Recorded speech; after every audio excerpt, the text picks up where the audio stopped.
Специално за читателите на Social Evonet, днес сме в MBU. TEDx MBU се провежда. Ето тук са събрали доста блогери. Цяла група. Здравейте! Здравей!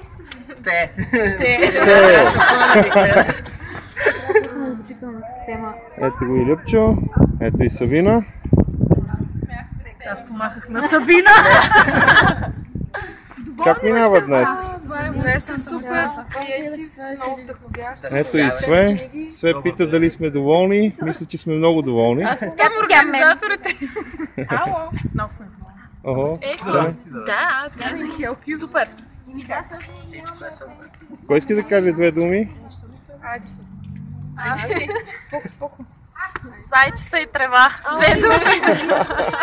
Ай сега и трета. Ето да си бушна. Може ли снимка? Не влезе. Може и снимка.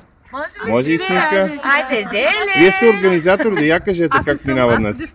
Днес минава много добре. Елате тук, не се дистанцираш. Аз не съм Това хубаво време, успя ли да вкара хората в залата? Да, успя, защото той е слънце, ма духа. Според мен някакви случайни хора от квартала всичко е вкарал.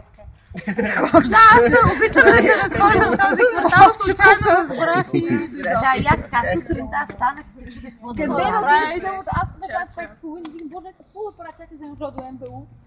Да. Хора, Аз видях, че Ади се е чекнала на МБУ. Малко грена съм. И така, това е обстановката. Вътре е още по-весело. Сега е почивка по едно кафенце.